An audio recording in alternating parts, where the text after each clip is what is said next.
Saudaraku seiman membahas atau melanjutkan bahasan bedah buku kita Minhajul Muslim, dan kita masih membahas rukun Islam yang kelima, yaitu masalah haji. Dan haji ini teman-teman sekalian, kebetulan memang sekarang ini lagi waktunya haji, walaupun qaddarallahu ma syaa fa'al, kita bahkan seluruh negara-negara selain Saudi belum ditakdirkan oleh Allah Subhanahu wa taala untuk melaksanakan ibadah haji pada tahun ini karena adanya corona. Semoga Allah Subhanahu wa taala mengangkat permasalahan ini dari umat Islam dan juga dari seluruh dunia. Allahumma amin.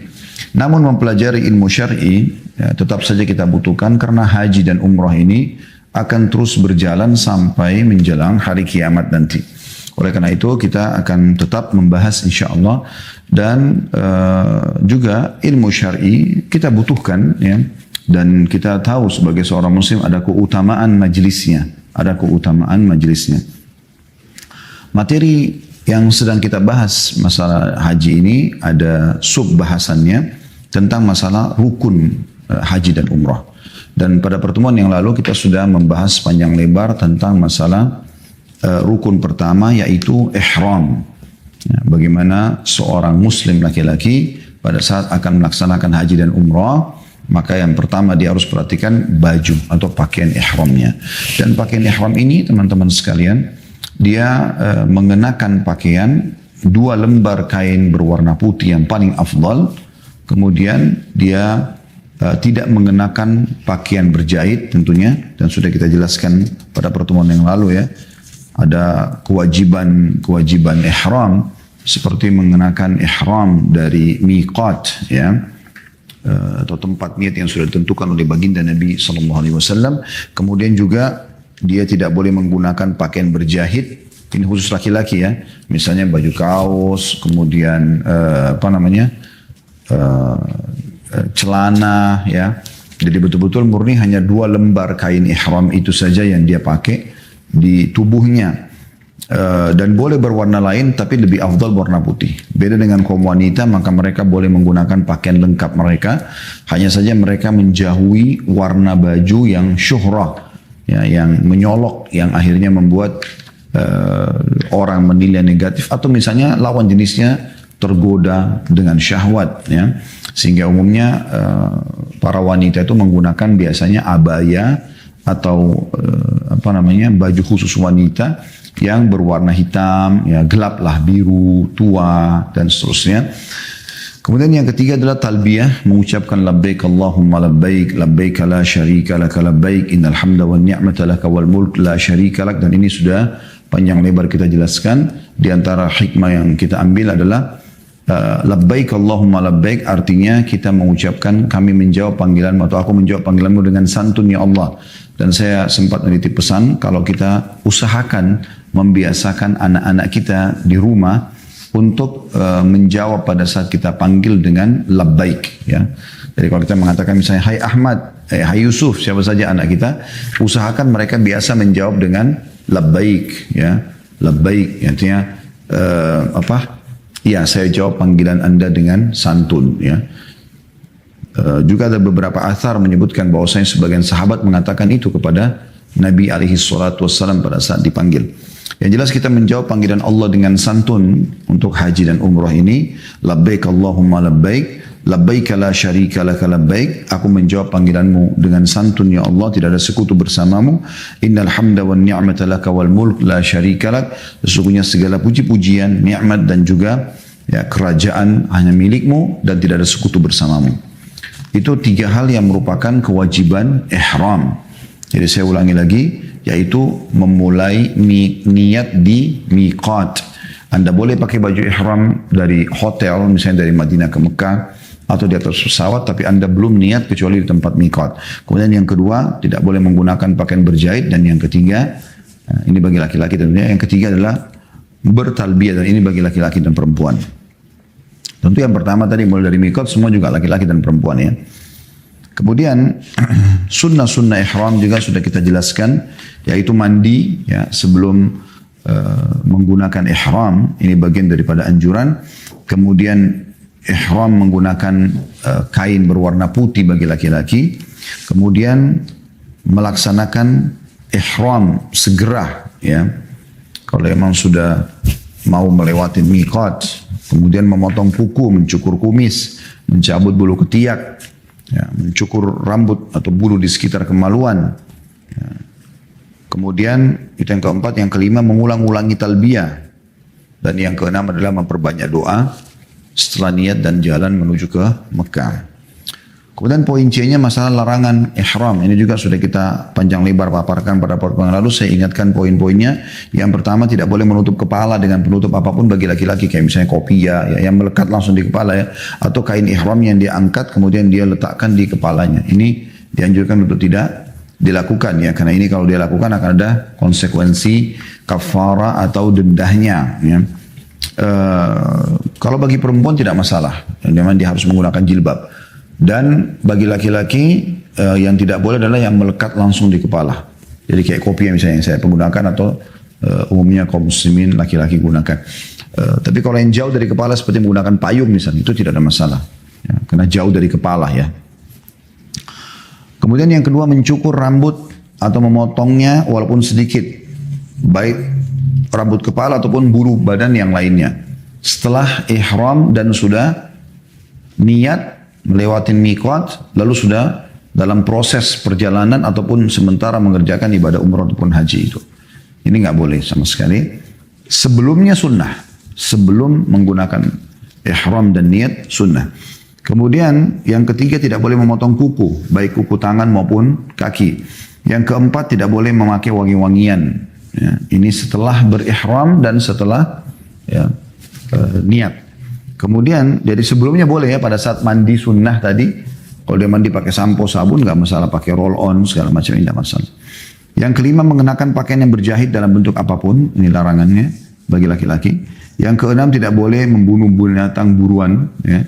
Ini juga sudah kita jelaskan. Yang ketujuh, melakukan perbuatan-perbuatan yang mengarah pada hubungan suami istri seperti ciuman atau tutur-tutur kata yang bisa mengundang syahwat, ya, apalagi sampai jauh. Kalau sampai berhubungan biologis sementara belum selesai ya, tawafnya, sa'inya, ya, maka bisa batal haji ataupun umrohnya. Yang kedelapan, tidak boleh menikah, tidak boleh menikahkan, tidak boleh melamar dan tidak boleh dilamar. Ini juga sudah kita jelaskan. Dan yang terakhir, yang kesembilan adalah melakukan hubungan suami istri. Ini yang dipaparkan oleh Syekh Abu Bakar rahimahullah. Ya, kemudian beliau juga menjelaskan tentang konsekuensi daripada pelanggaran-pelanggaran tersebut. Ini juga sudah kita paparkan pada pertemuan yang lalu ya. Intinya kita akan masuk insya Allah pada kesempatan siang ini ya, rukun yang kedua, masalah tawaf. Ya, rukun yang kedua masalah tawaf. Tawaf adalah mengelilingi Ka'bah, kata beliau, kata Syekh Abu Bakar rahimahullah, sebanyak 7 putaran. Tawaf mempunyai syarat-syarat, sunnah-sunnah dan tata keramanya yang keabsahannya terletak pada perkara-perkara tersebut. Ya. Jadi tawaf mengelilingi Ka'bah. Jadi tidak ada tawaf selain di Ka'bah. Itu poin perlu digarisbawahi. Itu pesannya sebenarnya. Karena banyak orang subhanallah, entah dari mana mereka ambil kaidah ini, mereka tawaf di kuburan, mereka tawaf di pohon, mereka tawaf di gunung. Ini tidak pernah ada. Tawaf satu-satunya yang diajarkan Nabi SAW hanya di Ka'bah saja. Ya. Itu pun dengan ada tadi dikatakan sini, ada syarat-syaratnya, ada sunnah-sunnahnya, dan ada tata keramahnya. Dan ada tata keramahnya. Baik. Yang pertama syarat-syarat tawaf.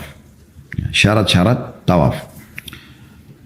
Di syarat-syarat tawaf ini di poin A, syarat-syarat tawaf ada angka 1, niat ketika akan melakukan tawaf karena seluruh perbuatan tergantung atau bergantung pada niatnya. Oleh karena itu, bagi orang yang akan tawaf, ia harus berniat tawaf, yaitu meneguhkan hati untuk melakukan tawaf, beribadah kepada Allah Ta'ala dan taat kepadanya. Jadi bukan karena diajak sama teman, bukan hanya untuk meramaikan, mau tahu orang buat apa. Memang dia tawaf karena dia ingin ibadah kepada Allah Subhanahu wa Ta'ala. Yang kedua, dia harus dalam keadaan suci dari kotoran dan hadath. Ya. Berdasarkan khabar atau sebuah riwayat dari riwayat Tirmidzi nomor 960 yang menyebutkan bahwa tawaf di sekeliling Ka'bah adalah seperti sholat. Jadi kalau batal uduknya, dia harus beruduk lagi. Ya, cuma bedanya antara sholat, kalau sholat itu misalnya kita sholat duhur 4 rakaat. Di rakaat ketiga, misal seseorang mengeluarkan angin, batal seluruh sholatnya. Dia harus ngulangin dari awal. Kalau tawaf tidak seperti itu.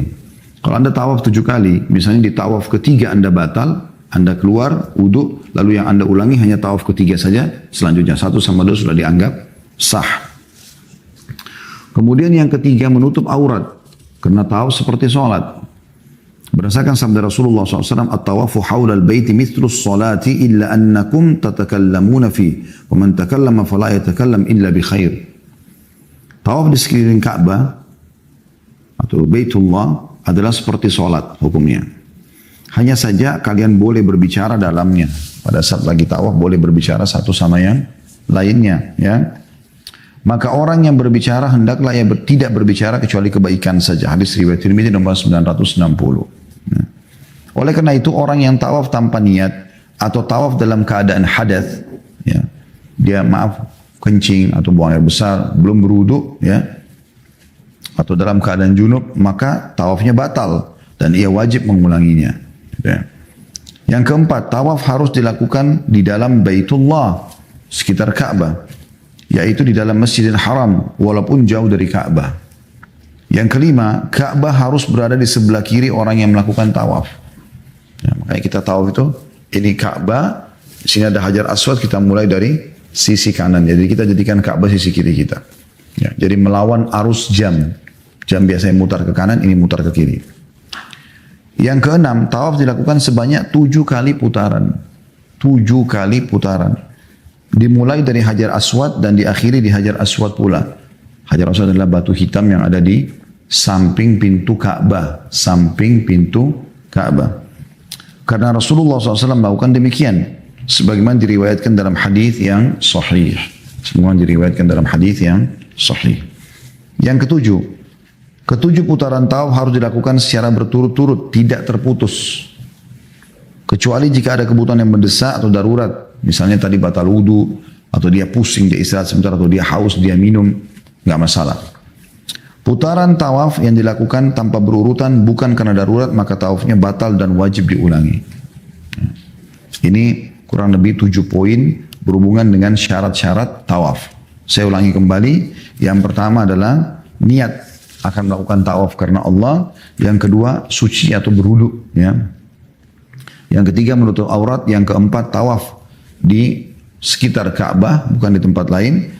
Ya. Walaupun agak jauh sedikit, tapi masih di lokasi Masjidil Haram. Seperti di lantai 2, lantai 3. Ya, gitu.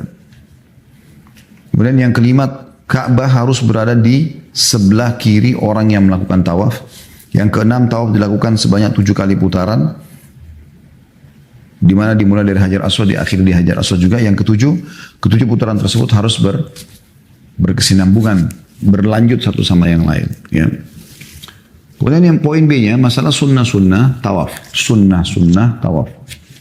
Yang pertama, ar-ramal. Ar-ramal ini artinya lari-lari kecil. Berlari kecil. Ya. Disunnahkan bagi laki-laki dan tidak bagi perempuan. Hakikat ar-ramal adalah bahwa orang yang melakukan tawaf mempercepat jalannya dengan mendekatkan jarak di antara langkah-langkahnya. Ar-ramal tidak disunnahkan kecuali pada tawaf kudum dan pada 3 putaran pertama saja. Ini sebenarnya ada sebabnya ya. Dulu waktu Nabi SAW melaksanakan umrah qadha namanya. Umrah yang dilakukan oleh Nabi SAW setelah tertunda tahun lalunya umrah. Karena orang-orang Quraisy menahan muslimin tidak boleh masuk. Maka Nabi SAW masuk tahun depannya. Nah masuk tahun depannya ini Nabi SAW pada saat itu menegar isu kalau orang-orang Quraisy mengatakan umat Islam sedang kena penyakit kuning. Umat Islam sedang kena penyakit kuning ya. Jadi dengan adanya penyakit kuning ini berarti bisa menyebar. Tujuannya pada saat itu yang menyebarkan isu dari Abu Sufyan sebelum beliau masuk Islam ya. Jadi Abu Sufyan ini membahasakan ini supaya orang-orang Quraisy tidak bergabung dengan muslimin dan akhirnya mereka masuk Islam. Waktu itu ada akad kalau muslimin tidak masuk ke Mekah selama 3 hari dan selama 3 hari ini teman-teman sekalian muslimin atau orang-orang Mekah tidak boleh masuk. Maksudnya tidak boleh diganggu umat Islam. Mekah kosong dari mereka. Nah, supaya tidak ada orang Mekah yang berbaur dengan umat Islam, kagum dengan tawafnya atau yang sejenisnya, atau ibadah-ibadah yang sedang dikerjakan, maka disebarkanlah isu. Oleh karena itu Nabi SAW memerintahkan sahabat untuk membuka ya, pundak sebelah kanannya mereka. Maka orang kalau tawaf laki-laki itu kan biasa kain ihramnya dibawa, diletakkan di pundak sebelah kiri, yang kanan terlihat, gitu ya, yang kanan terlihat. Nah, pada saat dia memperlihatkan pundak kanannya, diletakkan di bawah ketiaknya, kain ihram itu diputar. Ini insya Allah ada dicuplikan di beberapa acara yang sudah kami jelaskan masalah manasik. Ya, ini dia sambil berlari kecil. Para sahabat diperintahkan pada saat itu oleh Nabi SAW ar-ramal. Jadi mereka sambil memperlihatkan lengan kanannya, sambil mereka menyentakkan kaki dengan jalan lebih cepat, tapi langkahnya tidak panjang, pendek. Ini butuh energi ekstra sebenarnya, butuh energi ekstra. Kenapa Nabi SAW perintahkan hal ini? Karena memang Nabi SAW mendengar isu tadi yang saya bilang, bahwasanya umat Islam kena penyakit kuning. Penyakit kuning ini mirip dengan penyakit yang menular dan membuat tubuh manusia itu lemah, membuat tubuh manusia lemah. Nah, Nabi SAW ingin membantah syubhat itu dengan cara menyampaikan kepada orang-orang Mekah yang ada di sekitar pada saat itu, Masjidil Haram, yang melihat dari gunung-gunung kalau sebenarnya mereka tidak sakit. Ya. Dan itu betul-betul membantah. Nah, sampai sekarang masih dianjurkan untuk mengerjakan perbuatan ini. Sampai sekarang masih dianjurkan untuk mengerjakan perbuatan ini. Gitu. Itu namanya ramal. Dan ini bagi laki-laki saja, bagi perempuan tidak dianjurkan. Ya. Dan ini pun laki-laki sunnah ya. Artinya mereka bisa tidak melakukan itu. Kemudian yang kedua, iddiba ya. Yaitu membuka pundak sebelah kanan. Iddiba ini tidak disunnahkan kecuali pada tawaf kudum saja. Tawaf yang pertama orang datang ke Ka'bah.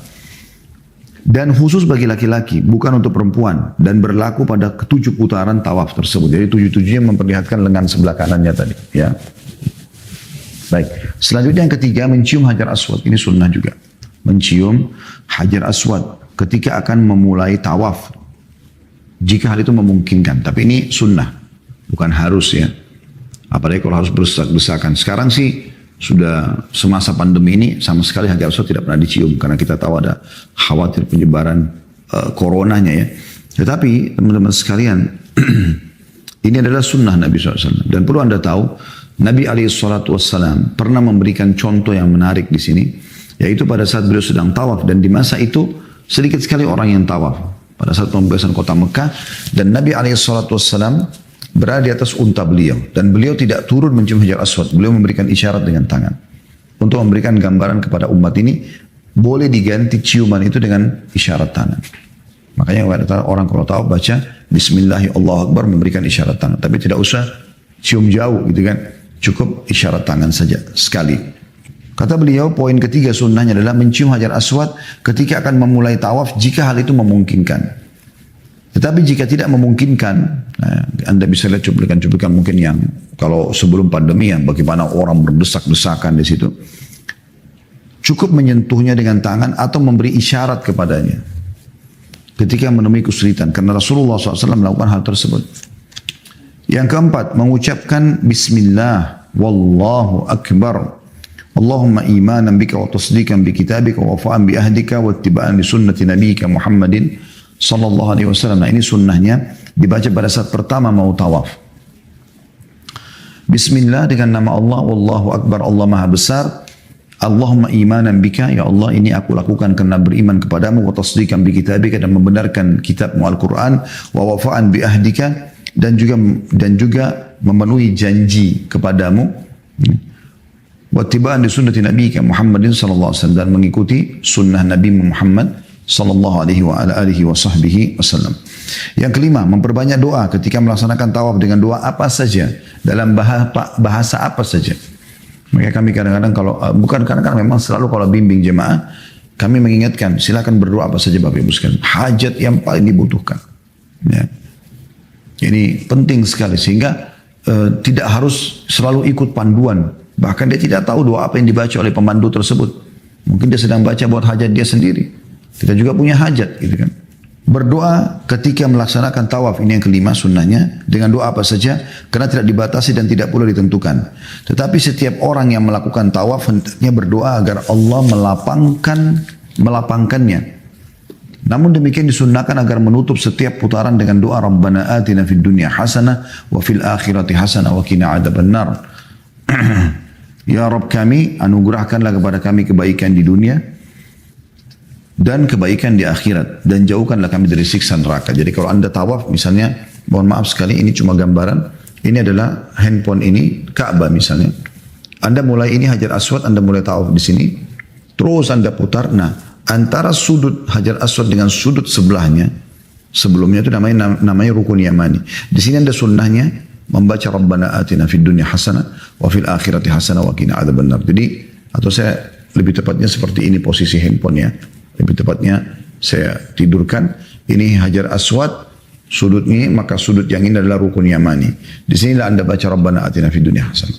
Dan perlu saya titik beratkan, kalau anda sudah baca Rabbana atina fid dunya hasanah wa fil akhirati hasanah wa qina adzabannar misalnya, sudah selesai belum sampai Hajar Aswad, ulangi lagi 2 kali, 3 kali.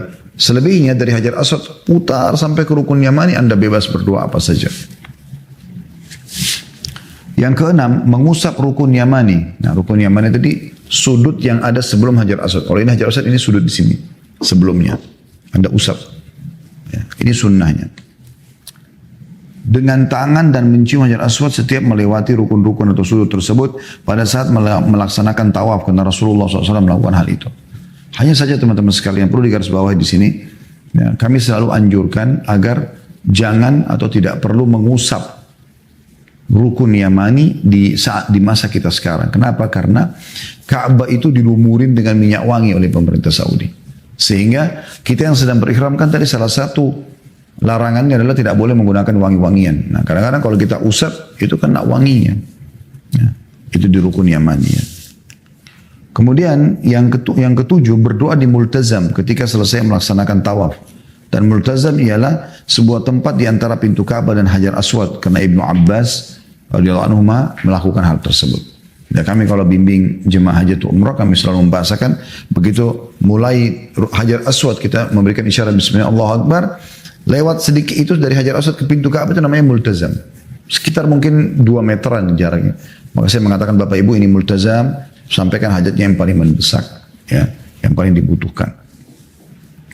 Yang kedelapan, sholat 2 rakaat ketika selesai melakukan tawaf di belakang maqam Ibrahim dengan membaca surah Al-Kafirun setelah Al-Fatihah pada rakaat pertama dan surah Al-Ikhlas setelah Al-Fatihah pada rakaat kedua. Berdasarkan firman Allah Ta'ala dalam surah Al-Baqarah 125, A'udzubillahi minasyaitonirrajim, wattakhidhu min maqami Ibrahim musalla. Dan mereka atau jadikanlah sebagian maqam Ibrahim sebagai tempat sholat. Jadi selesai tawaf 7 kali, anda ke belakang maqam Ibrahim sholat 2 rakaat. Niatnya sholat di belakang maqam Ibrahim. Rakaat pertama Al-Fatihah dengan Al-Kafirun, rakaat kedua Al-Fatihah dengan Al-Ikhlas. Yang kesembilan, minum dari sebagian air Zam-Zam dan mengisi tempat airnya dengan Zam-Zam setelah sholat 2 rakaat. Nah, cuma ini kalau kami biasa bimbing, ingatkan jemaah, selesai sholat di belakang maqam Ibrahim kan sunnahnya minum air Zam-Zam. Nah, ini minum 1 gelas saja cukup insya Allah. Maksimal 2 gelas.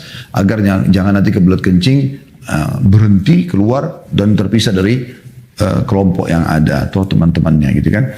Jadi insya Allah cukup minum menghadap kiblat sambil berdoa, karena kata Nabi SAW, Zam-Zam liman syuribalah, Zam-Zam sesuai dengan niat orang yang meminumnya, maka anda minum dengan berdoa yang terbaik. Ya. Imam Syafi'i rahimahullah mengatakan, aku minum Zam-Zam sambil meminta 3 hal. Dan ini Allah berikan 2 hal, yang satu kan ini diminta di akhirat. Dia mengatakan, saya minta agar panahan saya tidak meleset. Karena Imam Syafi'i rahimahullah suka sekali berburu. Maka beliau mengatakan dikabulkan Allah. Yang kedua, saya minta agar menjadi ulamanya muslimin. Dan siapa tidak kenal Imam Syafi'i rahimahullah. Yang ketiga, dia minta masuk surga dengan minum Zam-Zam. Jadi minta semuanya yang terbaik dengan minum Zam-Zam. Nah, bahkan saya selalu anjurkan jemaah di Indonesia, kalau anda punya kemampuan rezeki, karena Zam-Zam dijual cukup mahal ya, rata-rata di atas 400-500 ribuan 1 galon gitu kan, isi 5 liter, maka kalau ada di rumah, anda bisa minum lebih baik jadikan Zam-Zam. Kalau tidak ada ya sudah, ya Sebagian teman-teman saya, teman-teman dekat saya seperti Dr. Muhammad Al-Khaili di Madinah, beliau sempat membahasakan, mengambil sumber dari beberapa rujukan yang bisa dipercaya insya Allah. Beliau mengatakan zam-zam itu sebenarnya mempengaruhi air yang lain. Jadi misalnya Anda punya 1 galon zam-zam, kemudian zam-zam itu khawatir habis karena kita nggak punya di Indonesia, agak sulit misalnya. Maka kalau ditambah dengan air biasa, dia berubah menjadi zam-zam juga. Kuasa Allah SWT. Tapi ini ijtihad ya. Ini bukan sebuah kepastian, tapi sebuah ijtihad yang disampaikan oleh beliau, dan saya pun berpikir maknanya atau masuk akal gitu ya. Terlebih lagi beliau punya selalu rujuk kepada ulama-ulama besar. Kemudian yang ke-10, kembali untuk mengusap Hajar Aswad sebelum keluar dari Masjidil Haram ke tempat melaksanakan sa'i. Kan tawaf sudah selesai itu. Ya, terakhir sholat di belakang makam Ibrahim 2 rakaat, kemudian minum zam-zam. Nah, baru menuju ke tempat rukun kita yang ketiga, yaitu sa'i. Ya. Jalan antara Safa dan Marwah. Nah, di sini sebelum ke sa'i sunnahnya kembali lagi, tapi ini tidak memungkinkan tentu. Ini yang penting kita sudah tahu hukumnya ya. Kata beliau catatan, dalil-dalil untuk semua sunnah tawaf di atas adalah perbuatan Rasulullah SAW yang dijelaskan pada saat melaksanakan haji wada. Di poin C, adab-adab tawaf. Lagi tawaf apa yang harus Anda jaga tata keramanya. Tata kerama atau etika dalam tawaf adalah sebagai berikut. Yang pertama, tawaf hendaknya dilakukan dengan khusyuk. Konsentrasi. Saya sering bahasakan ke jamaah, tenang, nikmati saja. Tidak usah berpikir desak-desakan. Kalau sekarang saya alhamdulillah masa pandemi malah tidak desak-desakan karena terbatas sekali orang yang tawaf gitu ya. Tapi satu waktu Allah SWT angkat corona ini, dan pasti Allah akan angkat dengan izinnya pada saat kita rujuk dan kita kembali kepada Allah Subhanahu wa taala insyaallah. Karena ini adalah sebuah peringatan dari Allah. Nah, kita harusnya bala atau musibah seperti ini kita kembali kepada Allah, kita bertaubat. Semoga saja dengan dosa-dosa dimaafkan, kita bisa ya selamat dari masalah ini gitu kan. Intinya kalau kembali lagi tawaf seperti masa-masa sebelum pandemi, maka akan berdesak-desakan. Kita tidak usah desak-desakan, jangan dia desak, walaupun ramai. Saya berapa kali praktikin dengan jemaah, Masya Allah puncak-puncaknya ramai di 10 terakhir Ramadan, tawafnya penuh, bahkan kalau dilihat di kamera TV itu kayaknya nggak ada tempat lagi celah orang bisa masuk. Tapi subhanallah pada saat kita masuk ke tempat tawaf dengan izin Allah SWT, asal kita niat ikhlas mau tawaf, kita tidak niat desak-desakan sama orang, mudah saja kita masuk, dengan sangat mudah kita berbaur dengan muslimin yang lainnya. Jadi kata beliau yang pertama etikanya adalah hendaknya tawaf dilakukan dengan khusyuk, menghadirkan hati dan perasaan akan keagungan Allah Azza wa Jal, serta takut kepadanya dari siksanya. Dan ingin mendapatkan apa yang ada di sisinya, maksudnya ingin mendapatkan pahala, surga dan seterusnya. Itu yang pertama, tata krama. Yang kedua, orang yang sedang melaksanakan tawaf hendaknya tidak berbicara kecuali yang sangat diperlukan. Saya satu sama yang urusan dunia ya. Dan jika berbicara pun hendaknya berbicara yang baik. Jadi jangan sampai malah menggibah, memfitnah orang, mencaci maki orang yang lewat. Hati-hati. Berdasarkan sabda Rasulullah SAW, "Faman takallama fala yatakallamu illa bi khair." Orang yang sedang tawaf, kalaupun dia harus bicara, dia hanya berbicara yang baik saja. Hadis riwayat Tirmidzi tadi sudah kita jelaskan, nomor 960. Tata krama yang ketiga pada saat tawaf adalah tidak boleh menyakiti orang lain dengan perkataan maupun perbuatan. Karena menyakiti orang Islam merupakan sesuatu yang diharamkan. Apalagi itu dilakukan di Baitullah. Kayak sengaja sikut-sikutan, ya, sengaja melotot, marah-marah pada saat ada orang yang lewat di sebelahnya. Sudah sabar, itu cobaan dari Allah SWT. Saya kadang-kadang kalau lagi tawaf, ada orang yang buru-buru, ya udah kita kasih jalan. Saya bilang, kasih jalan aja, biarkan dia jalan. Kita jalan 1-2 orang ini, 3-4 orang, selesai. Kita tenang lagi kok, gitu. Kita nggak usah terikut dengan arus itu. Apalagi sampai kita ucapkan kata-kata yang tidak baik. Yang keempat, yang terakhir adalah adabnya tata keramanya tawaf. Orang yang melaksanakan tawaf hendaknya memperbanyak zikir, doa dan salawat kepada Rasulullah Sallallahu Alaihi Wasallam. Kita masuk materi ke-6, masalah sa'i. Ya, sa'i. Sa'i ini teman-teman sekalian, dan ini adalah rukun yang ketiga kita. Setelah ihram, rukun yang pertama, kemudian yang kedua, ya, itu tawaf, yang ketiga sa'i. Sa'i berjalan antara Bukit Safa ke Bukit Marwah. Kata beliau, sa'i adalah berjalan di antara Safa dan Marwah bolak-balik dengan niat beribadah. Sa'i adalah salah satu rukun haji dan umrah berdasarkan firman Allah Ta'ala dalam surah Al-Baqarah 158. A'udzu billahi minasyaitonir rajim. Inna as-safa wal marwata min sya'airillah. Sesungguhnya Safa dan Marwah adalah sebagian dari syiar Allah. Juga sabda Rasulullah SAW, Is'au fa inna Allah kataba alaikumus sa'ya. Lakukan sa'i itu, sungguhnya Allah telah mewajibkan sa'i atas semua atau atas kalian. Hadis ini diriwayatkan Imam Ibnu Majah, Ahmad dan juga Asy-Syafi'i.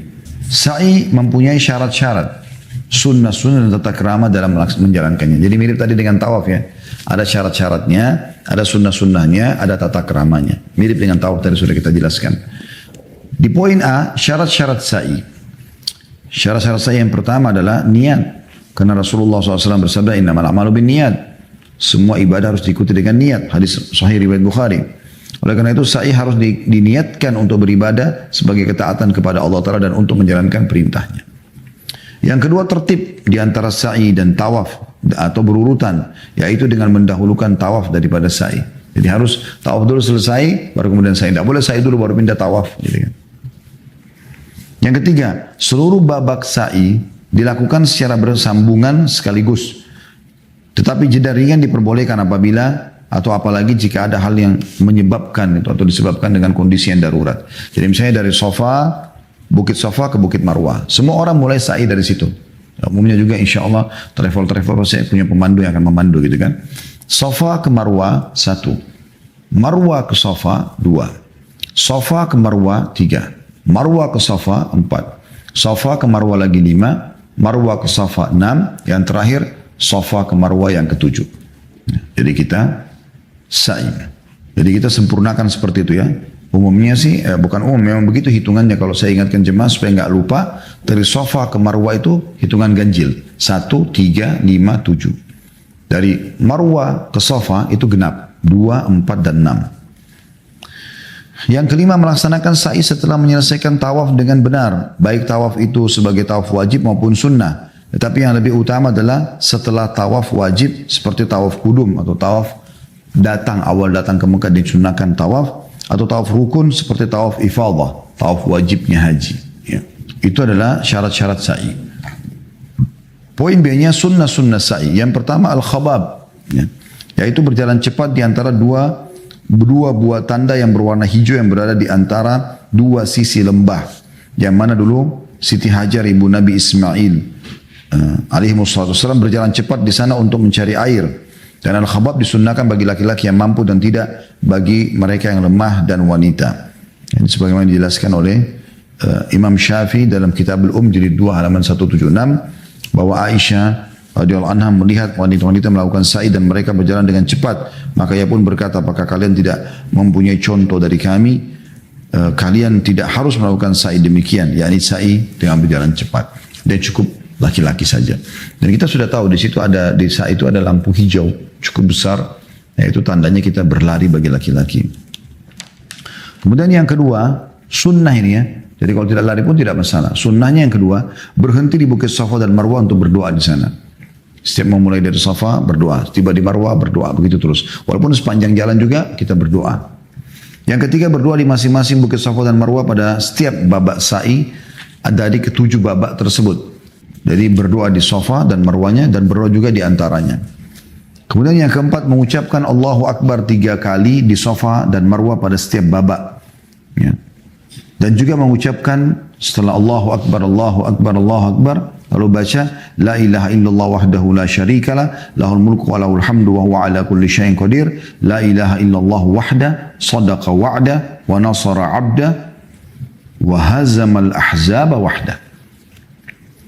Tidak ada Tuhan yang berhak disembah melainkan Allah yang tidak ada sekutu baginya. Segala kerajaan adalah miliknya dan segala puji baginya.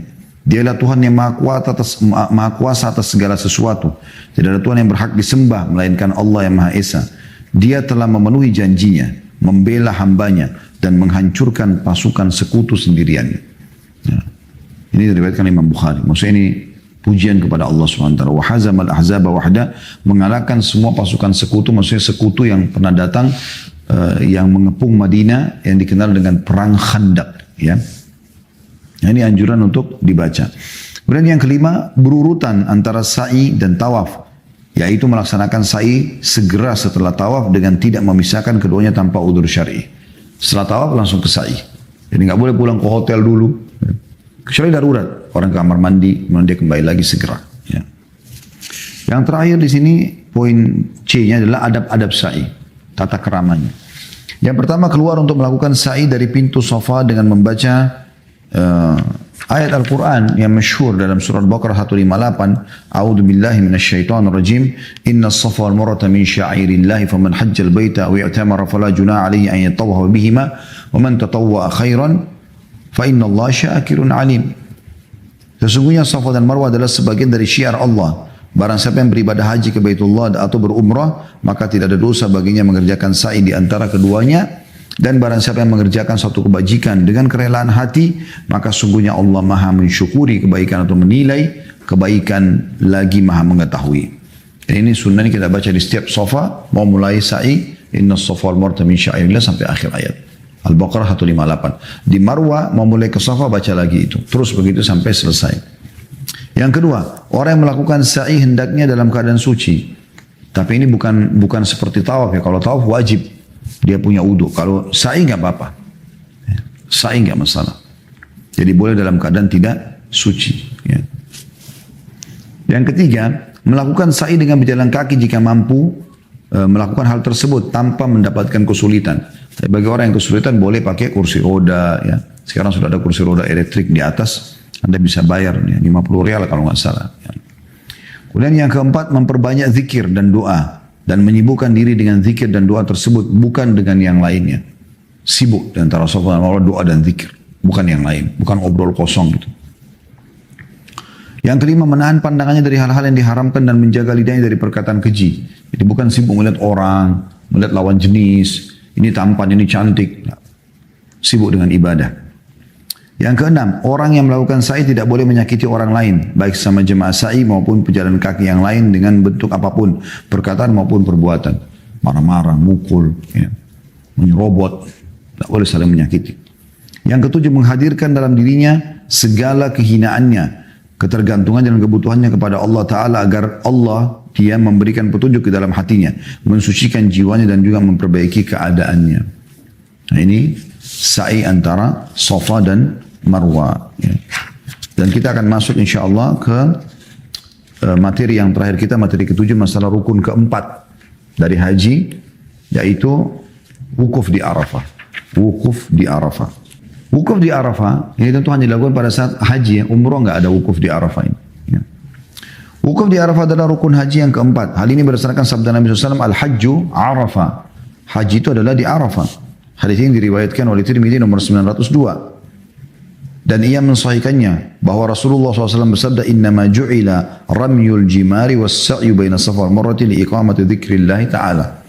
Sesungguhnya melempar jumrah dan sa'i antara Safa dan Marwah ditetapkan untuk mendirikan zikir kepada Allah Ta'ala. Prakteknya adalah hadir di tempat yang bernama Arafah selama sesaat atau lebih dengan niat wukuf setelah waktu duhur pada hari ke-9 Zulhijjah, tanggal 9 Zulhijjah, hingga terbit fajar hari ke-10-nya. Rukun ini merupakan kewajiban dan sunnah-sunnah serta adab-adab yang menyempurnakan pelaksanaannya. Jadi sahabat tadi ya, punya syarat-syarat, ya, punya sunnah-sunnah dan juga punya tata krama atau adab-adabnya. Poin hanya kewajiban-kewajiban wukuf. Ini punya kewajiban-kewajiban, ya, bukan syarat ya, kewajiban-kewajiban, sunnah-sunnah dan adab-adab. Poin A, kewajiban-kewajiban wukuf. Lagi wukuf di Arafah, apa yang harus Anda lakukan? Tentu semua travel akan membawa jemaahnya ke Arafah. Ya. Jadi Anda kalaupun mengatakan, saya tidak tahu Arafah di mana, akan dipandu nanti insya Allah. Yang pertama, hadir di Arafah pada hari ke-9 Zulhijjah. Setelah tergelincirnya matahari hingga terbenam. Jadi mulai dari lepas waktu duha menuju ke duhur, itu terus sampai terbenam matahari. Yang kedua, bermalam di Muzdalifah setelah bertolak dari Arafah pada malam ke-10 Zulhijjah. Muzdalifah sebuah lokasi setelah Arafah. Ya. Sunnahnya Nabi SAW menginap di sana, istirahat. Sholat duhur asar Anda kerjakan di Arafah, maghrib isyanya Anda kerjakan di Muzdalifah. Kalau tidak memungkinkan Anda boleh sholat juga maghrib isya di Arafah tentunya. Yang ketiga, melontar jumrah Aqabah pada hari Nahar atau tanggal 10 Zulhijjah. Besoknya, tanggal 10 Zulhijjah, jumrah Aqabah. Melontar. Ya. Yang keempat, mencukur atau memendekkan rambut kepala ya, setelah melontar jumrah Aqabah pada hari Nahar. Hari Nahar maksudnya hari kurban, Idul Adha ya. Cukur, memotong rambut sehingga Anda sudah bisa buka baju ihram Anda. Yang kelima, bermalam di Mina 3 hari atau 3 malam, yaitu malam ke-11 hari Raya Idul Adha, malamnya itu malam ke-11 hari ke-10, malam ke-12 dan malam ke-13. atau 2 malam bagi yang terburu-buru, yaitu malam ke-11 dan malam ke-12. Yang keenam, tentu ini saya sarankan kalau teman-teman lagi haji, ikutin sampai hari yang terakhir ya. Nginap sampai malam ke-13. Dan nanti hari ke-13 Zulhijjah, terakhir hari tasyrik, Anda baru keluar dari Mina. Yang keenam, melontar ketiga jumrah setelah tergelincirnya matahari setiap hari selama hari-hari tasyrik pada 3 hari, atau yang 3 itu, atau yang 2 hari tersebut. Ya, artinya tanggal 10 Zulhijjah tadi, hari Idul Adha, kita melontar 1 kali. Ya. Tanggal 11 hari pertama tasyrik melontar 3 tempat lontaran batu kerikil kecil. Ya. Itu kecil, sedang, besar. Kemudian hari ke-12 juga sama, kecil, sedang, besar. Kalau Anda mau keluar setelah itu haji, boleh.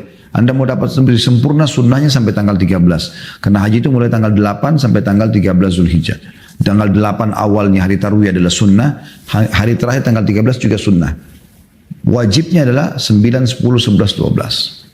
Ya, itu inti haji. Nanti akan ada penjelasan tentang masalah tata cara haji itu. Catatan, dalil-dalil kewajiban tersebut adalah perbuatan Nabi SAW yang mana beliau ya, telah menegaskan dalam sabdanya, "Litakhudhu anni manasikakum."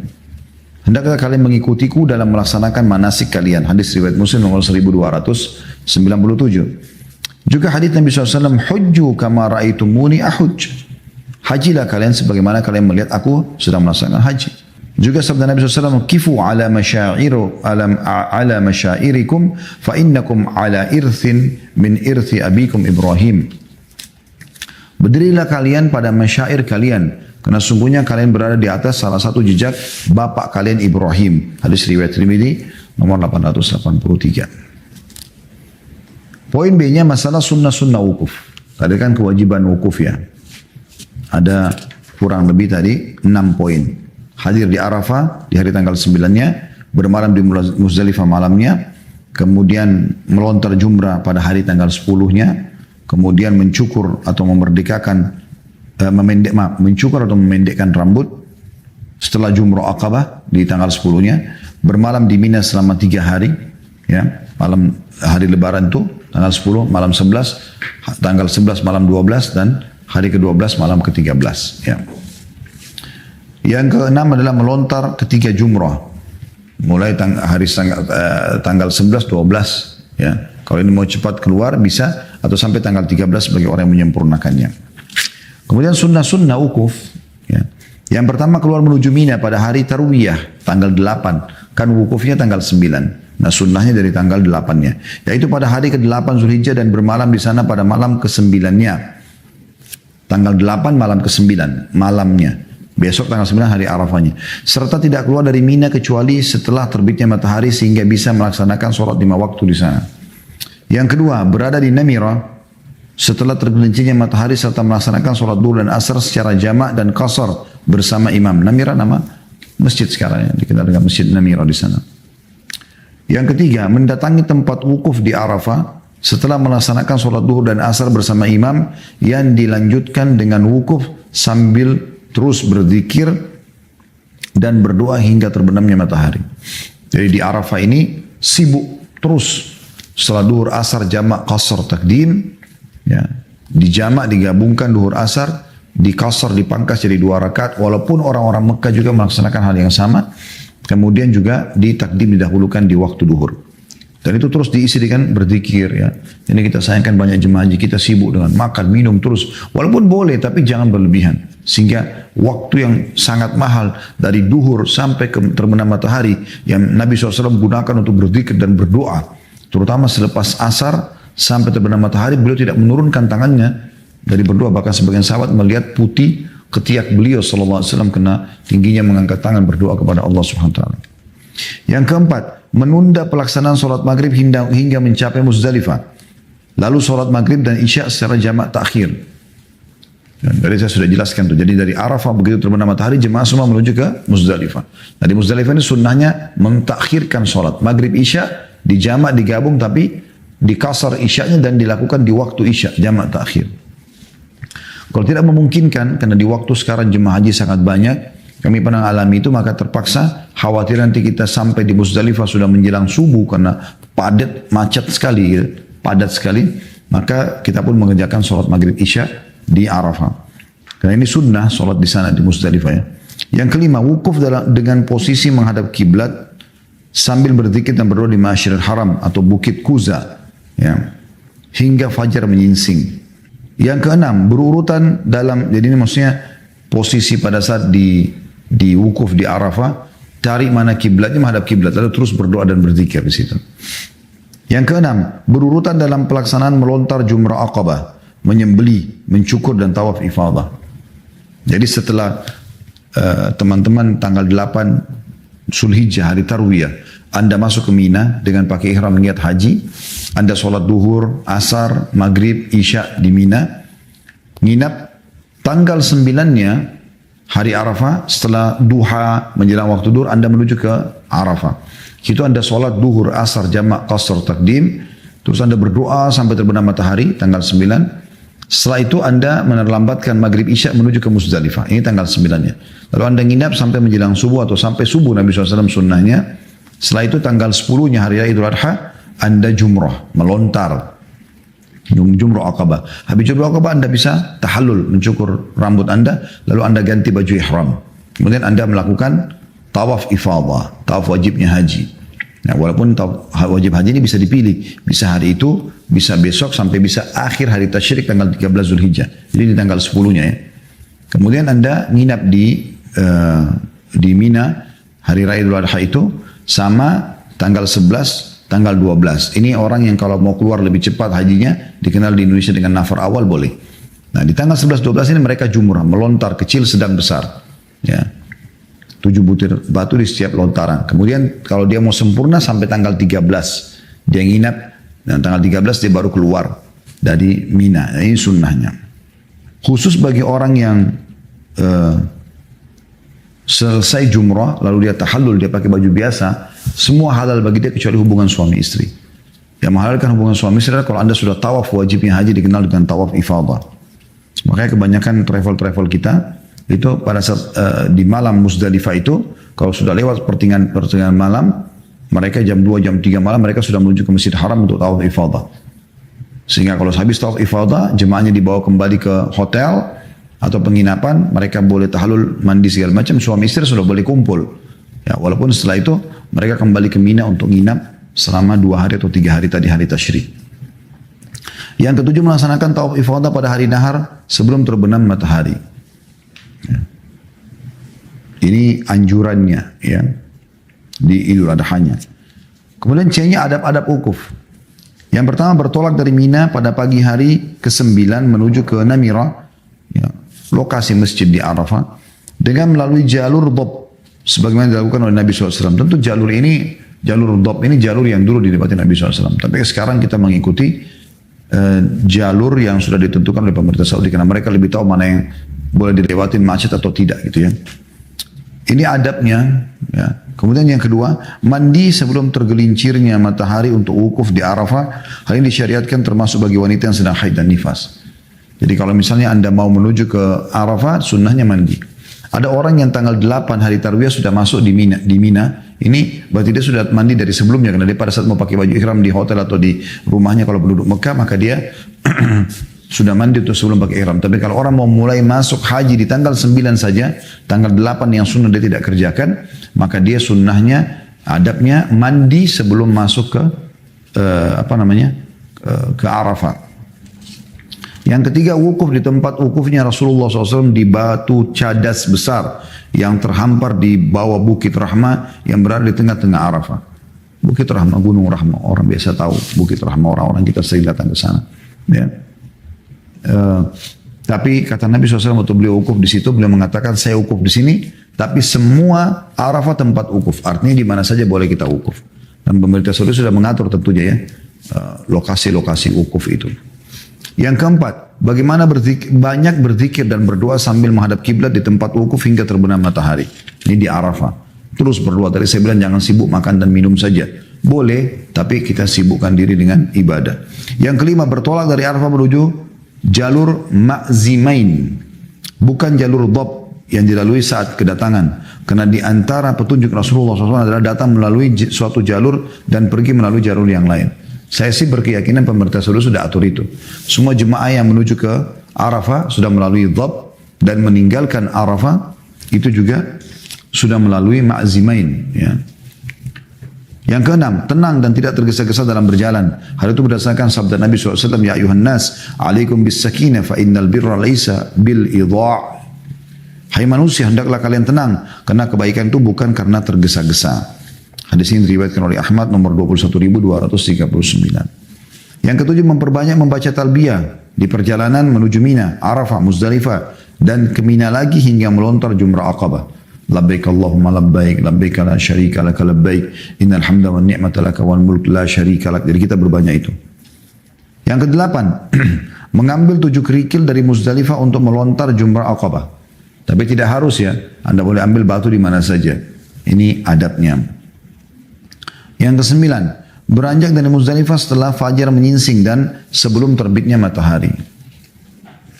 Yang kesepuluh, mempercepat jalan di Batni Muhassir dengan mempercepat lari tunggangannya atau tekanan pedal gas kendaraan sekitar cepatnya lemparan batu jika tidak khawatir menimbulkan bahaya.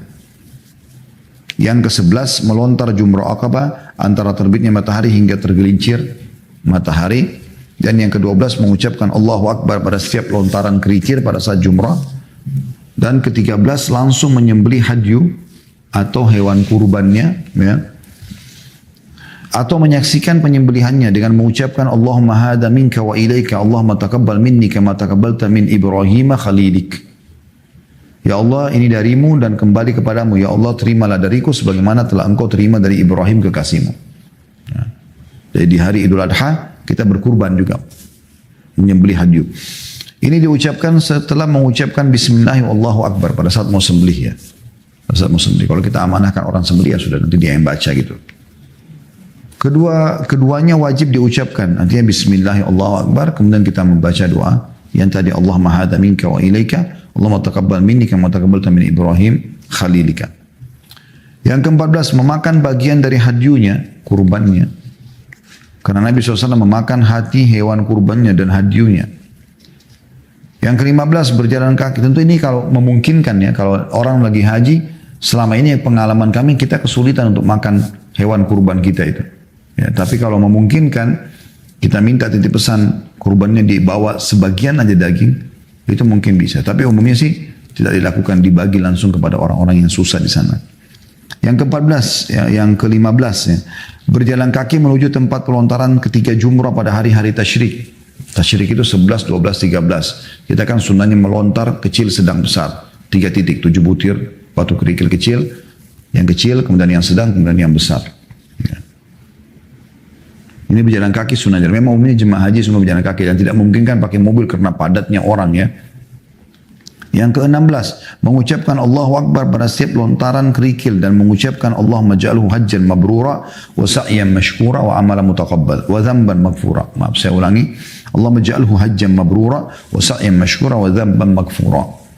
Artinya Allahumma ja'alhu hajjan mabrura, ya Allah jadikan haji ini mabrur, diterima dengan pahala sempurna, wa sa'yan mashkur, dan sa'i yang disyukuri, maksudnya diberikan balasan pahala, wa dhanban maghfur, dan dosa-dosa yang dimaafkan. Hadis ini riwayat Ahmad. Yang ke-17, berdiri untuk berdoa sambil menghadap kiblat setelah melontar jumrah pertama dan kedua. Setelah melontar, menghadap kiblat berdoa. Jadi di pertama dan kedua, tanpa yang ketiga, karena pada yang ketiga tidak disunnahkan berdoa padanya, sebab Nabi SAW hanya melontar lalu beranjak. Jadi lontar yang pertama, berdoa kepada Allah. Lontar lagi yang kedua, berdoa lagi. Lontar yang ketiga, langsung pergi. Karena begitu contoh dari Nabi SAW. Yang ke-18, melontar jumrah Aqabah dari dasar lembah dengan posisi menghadap ke arahnya. Sementara Ka'bah di arah kirinya dan Mina di arah kanannya. Tentu sekarang sudah dibuat tiang yang cukup besar. Kita bisa melempar dari seluruh sisi daripada jumrah tersebut. Ya. Nah, ini beruntunglah subhanallah nasibnya orang-orang yang ada di Saudi. Karena mereka yang dikaruniai 2 tahun ini, dua kali mereka bisa haji. Ya. Dan insya Allah kita di Indonesia bisa mendapatkan dengan niat kita. Allah SWT akan berikan kita pahalanya. Yang ke-19. Ya. Ini terakhir ucapan saat bertolak dari Mekah. Aibuna, taibuna, abiduna li Rabbina hamidun. Saya ulangi. Aibuna, taibuna abiduna li rabbina hamidun. Sadaqallahu wa'dahu wa nasara abdahu wa hazamal ahzaba wahda. Artinya, aibuna, kami kembali dengan ya, taibuna dengan bertaubat, abiduna li rabbina, tetap beribadah kepada Tuhan kami, hamidun, memuji dan selalu memujinya. Sadaqallahu wa'da, Allah benar dalam janjinya, wa nasara abda, dan membela hambanya, maksudnya Muhammad sallallahu alaihi wasallam. Dan juga wahazamal ahzaba wahda, mengalahkan pasukan sekutu yang mengepung Madinah, dikenal dengan pasukan Ahzab, surah Ahzab, surah nomor 33 dalam Al-Quran. Ya, sendirian Allah menghancurkan mereka dengan meniupkan angin, ya. Hadis ini riwayat Bukhari, kata beliau demikian, ini diucapkan oleh Nabi SAW saat meninggalkan Mekah. Jadi kalau anda habis umrah, habis haji, pas meninggalkan Mekah, sunnah membaca doa ini. Ya. Aibuna, taibuna, abiduna rabbina hamidun, sadaqallahu wa'dahu wa nasara abdahu wa hazamal ahzaba wahda. Sampai sini kita tutup insyaAllah. Semoga apa yang kita pelajari bermanfaat dan Allah ikhlaskan niat kita. Kalau ada benar dari Allah, kalau ada salah dari saya mohon dimaafkan. Subhanakallah wa bihamdika. Asyhadu an la ilaha illa anta astaghfiruka wa atubu ilaik. Assalamualaikum warahmatullahi wabarakatuh.